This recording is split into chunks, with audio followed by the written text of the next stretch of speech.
Nalagyan na natin ng web server ang latest code ng ating Alexa Universal Coin Board version 2 project. So kaya i-check na natin kung gumagana ng maayos.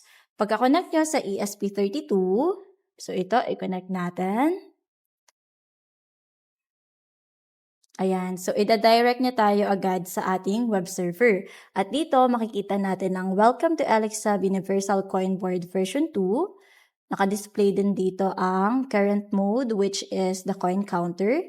Then yung view dashboard. Then dito makakapili na rin tayo ng mode na gusto natin. Tapos isi-save and restart lang natin para yun na ang tatakbong mode ng system. So, try nating i-switch ito sa mode number 5. Ayan, save and restart board lang.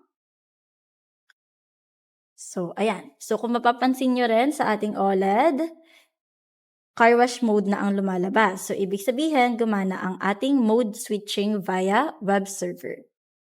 So, sa mga susunod na araw, dashboard naman ng bawat mode ang ating gagawin.